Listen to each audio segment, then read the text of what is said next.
Emily Carter had never been the kind of person who panicked easily, but that evening her hands would not stop shaking.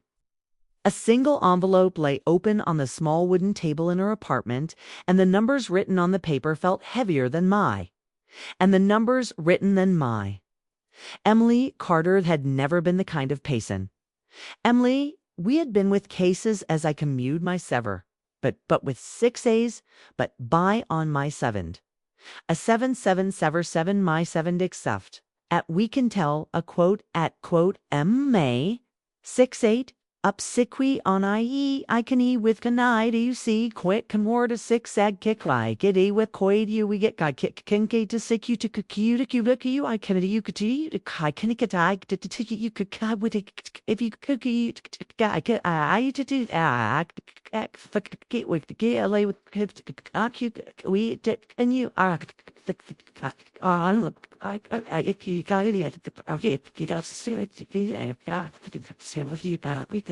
they should. Rent was due the next morning. She had counted her money again and again, hoping somehow the amount would change. It didn't. The total in her bank account was still far less than what she owed.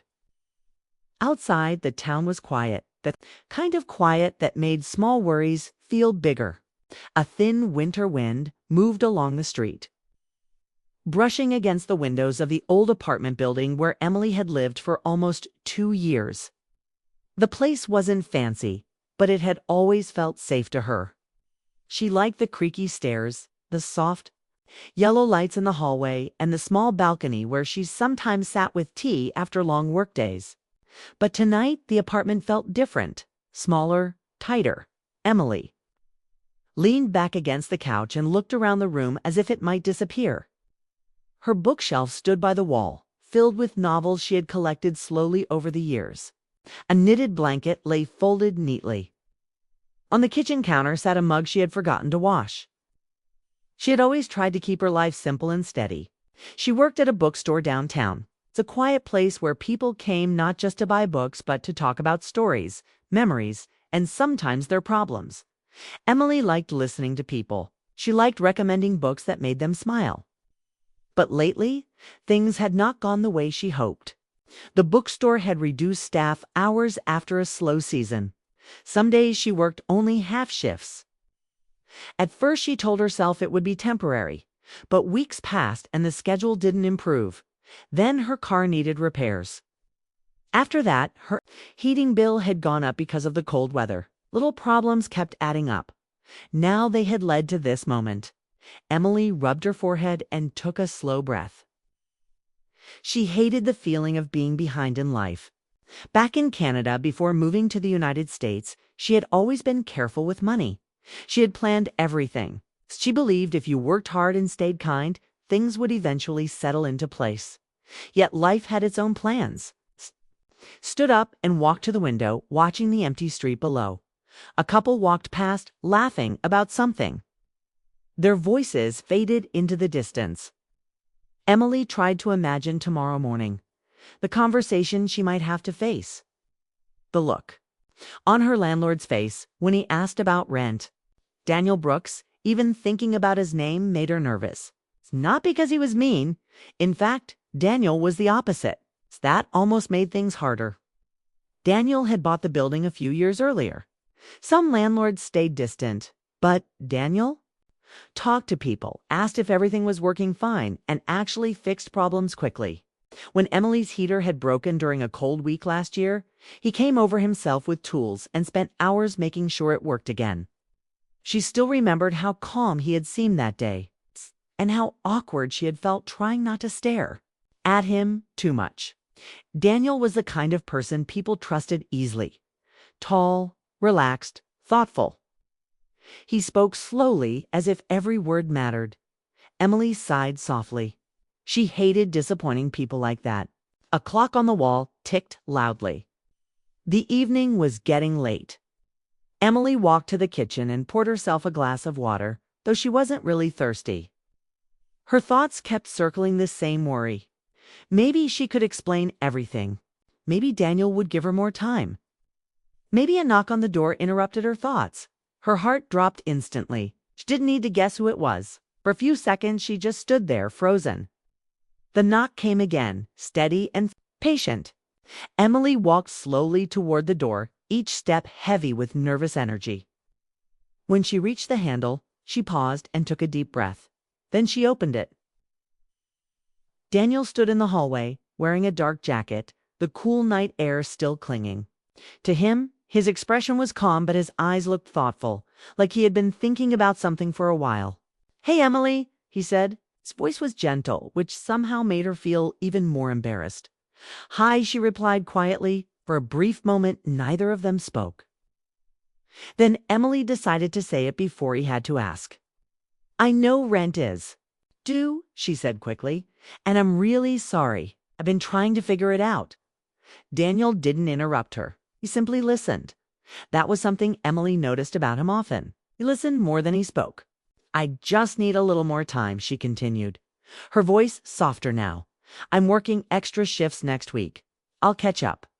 Daniel studied her face, and for a moment, Emily worried he might think she was making excuses. But his expression didn't show anger, showed concern. "Can I come in for a minute?" he asked. Emily stepped aside immediately. "Yeah, of course." Daniel walked into the apartment and closed the door gently behind him. He looked around briefly, taking in the warm lights and the quiet atmosphere. It smelled faintly like coffee and old books. "Did you keep this place nice?" he said. Emily gave a small, nervous smile. "I try." She stood near the couch while Daniel remained by the table, glancing at the open envelope. He didn't pick it up, but it was clear he understood the situation. "I wasn't actually planning to pressure you tonight," he said after a moment. Emily blinked. "You weren't?" He shook his head slightly. "I had a feeling something was going on," Daniel said. "You've always been responsible. People don't suddenly change without a reason." Emily felt a mix of relief and emotion in her chest. "Thank you for saying that," she said. "It's just been a rough few months." Daniel nodded slowly, as if he had expected that answer. The room became quiet again, but it wasn't an uncomfortable silence. It felt more like a pause where both of them were thinking about what to say next. Then Daniel spoke again. "Well," he said carefully, "that's actually why I came tonight." Emily frowned, slightly confused. "What do you mean?" Daniel hesitated for a brief second, which was unusual for him. Normally, he seemed very sure of himself. "I thought maybe I could help," he said. Emily's eyebrows lifted in surprise. "You don't have to do that," she replied quickly. "I'll figure it out." Daniel smiled faintly. "I'm not talking about giving you money." That caught her attention. "Then what?" Daniel glanced toward the hallway outside the apartment door, almost as if checking something. Emily noticed the movement, and suddenly a strange feeling settled in her stomach. "Daniel," she said slowly, "is someone else here?" He nodded. "I didn't come alone." Emily's eyes widened a little. For a second, she wondered if something was wrong with the building. Maybe there was a problem she didn't know about. Maybe. But before she could ask another question, Daniel stepped slightly toward the door and opened it. Two people were standing just outside. A tall man with relaxed shoulders and an easy smile, and a woman holding a folder under her arm. They both looked friendly, but Emily still felt completely unprepared for this moment. Daniel turned back to her. "Emily," he said, "these are friends of mine." The tall man lifted a hand in greeting. "Hi." The woman smiled warmly. "Sorry for dropping by like this." Emily blinked, trying to process what was happening. Her mind had been prepared for a difficult conversation about rent. Not unexpected. "Visitors." Hi," Emily said, still confused. Daniel stepped back slightly so the hallway light reached them better. "This is Marcus," he said, pointing to the tall man. "And this is Olivia." Emily nodded politely, though questions were already forming in her mind. Marcus looked around the apartment briefly, impressed. "Nice place." Emily gave a small laugh, still unsure how to react. "Thank you," but the confusion remained clear on her face. "What's going on?" she finally asked. Daniel exhaled quietly, as if the moment he had been preparing for had arrived. "Well," he said, "I mentioned you to them earlier." Emily tilted her head. "You mentioned me?" "Yes," Daniel replied, "'cause I think you might be exactly the person they're looking for." Now Emily was even more confused than before. For what? Marcus and Olivia exchanged a quick glance, both smiling slightly. Daniel looked at Emily again, his voice calm but carrying a quiet excitement she had never heard from him before. "I might have an idea that could help you," he said. Emily felt her heart beat faster. But Daniel continued, "It's a little unexpected." The hallway air moved gently through the doorway. And for some reason, Emily suddenly felt like the night had shifted in a way she didn't understand yet.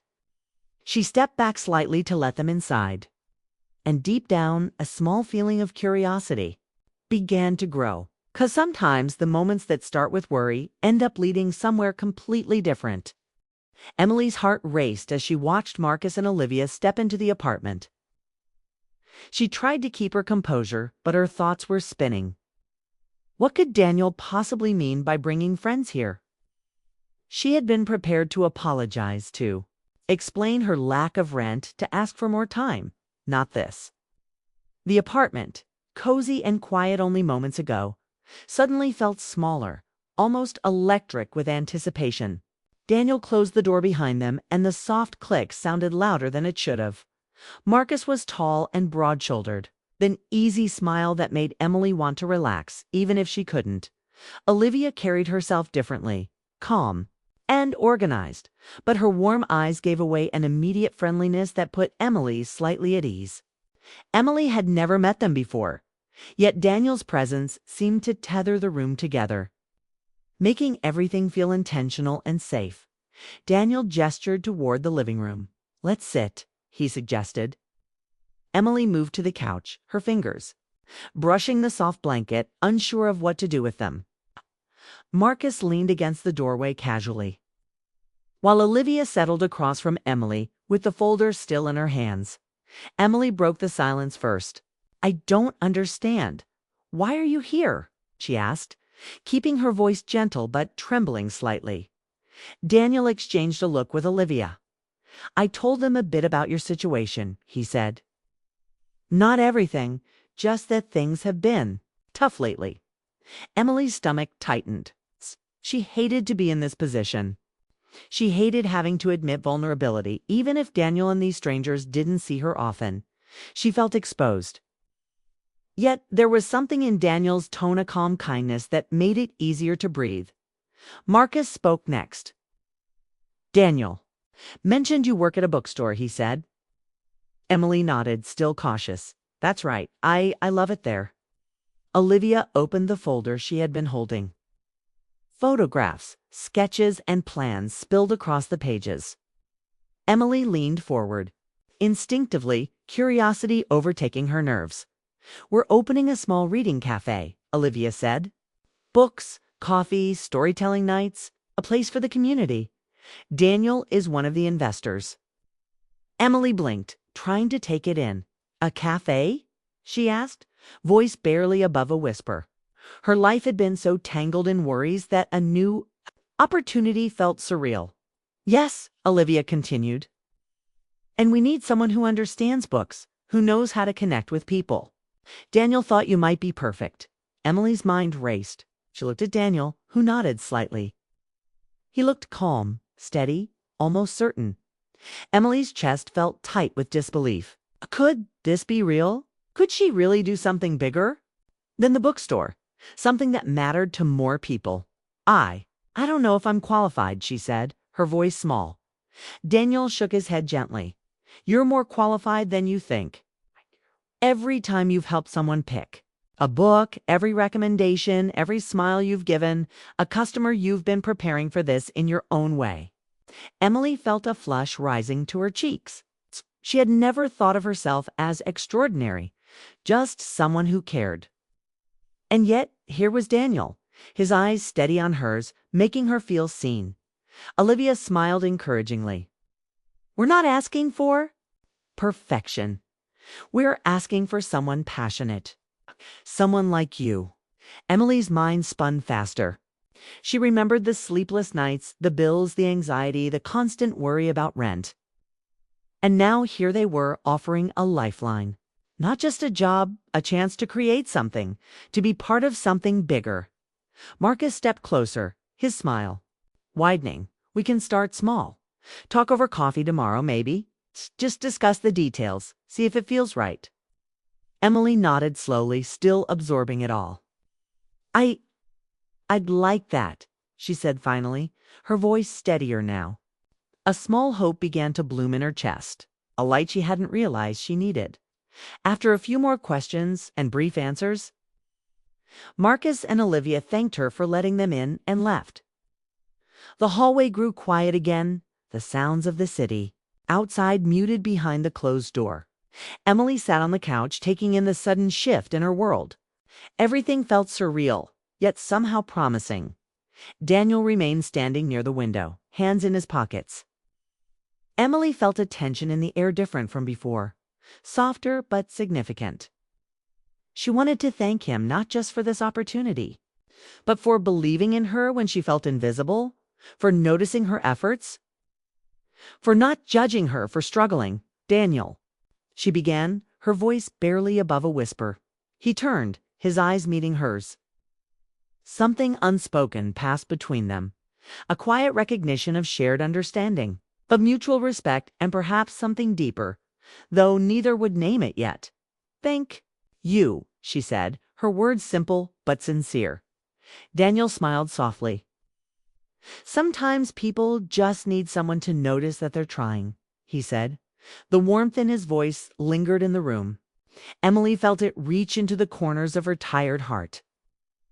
She realized that this night had given her more than an opportunity, had given her a sense of being seen, a sense of possibility.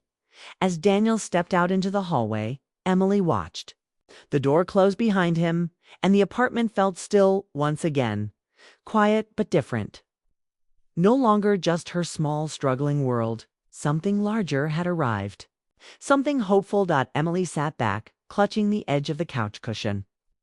The night was heavy with possibility, filled with unspoken words and unseen opportunities. She thought about tomorrow, about coffee with strangers who might become collaborators, maybe even friends. And she thought about Daniel, about the calm in his eyes, about the quiet strength he carried, and about the spark she couldn't deny had appeared between them. The evening stretched on. The city outside dark and still, but inside Emily felt a subtle warmth. A story was beginning, not just about a job or a cafe, but about connection, hope, and maybe the first stirrings of something more than she had ever expected. She leaned back and closed her eyes, letting herself imagine the possibilities. The worry about rent still lingered, but it was no longer a weight pressing her down. It was a challenge that now seemed solvable. And as she thought of Daniel, of Marcus, of Olivia, and of the cafe that might one day open its doors, she realized that sometimes the most unexpected nights could change everything. For the first time in months, Emily allowed herself to feel something light and exhilarating. Hope. A quiet, gentle hope that life might be about to turn a page, and that this chapter, whatever it held, was going to be worth reading. And as the night deepened, she knew she wouldn't be facing tomorrow alone. Not just Daniel, but people who saw her, believed in her, and were ready to give her a chance. The kind of chance she had always dreamed of, but never imagined would come knocking on her door. It was more than a job offer. It was a beginning, and Emily Carter was ready to step into it.